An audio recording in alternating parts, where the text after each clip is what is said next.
একদিন একটি টুনি পাখি সে নিজের মনে কিছু বলতে বলতে খুব তাড়াহুড়োর সঙ্গে এগিয়ে আসছিল।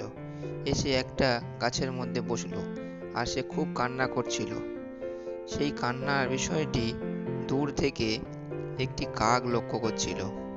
সে ভাবছিল হঠাৎ টুনি পাখিটি এমন কি হলো, সে কাঁদছিল। তারপর কাকটি সেই টুনি পাখির কাছে উড়ে গেল আর বলল, টুনি, তুমি কাঁদছো কেন? কি হয়েছে তোমার? আমাকে বলো। টুনি বলল, কাক মশাই, আমার বাচ্চাকে এক বড় বাজ পাখি আটক করে রেখেছে। আমি কিছুতে ছাড়তে পারছি না। কাক বলল, আচ্ছা ঠিক আছে, আমি দেখছি, চলো। কাক টুনিকে নিয়ে জঙ্গলের সমস্ত কাককে খবর দিল।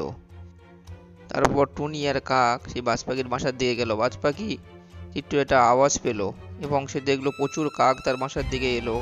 বাজ পাখি প্রচন্ড ভয় পেল এবং সে উড়ে চলে গেল। তারপর টুনি আর কাক তার বাচ্চাদের উদ্ধার করলো এবং টুনি তার বাচ্চাদের নিয়ে চলে গেল।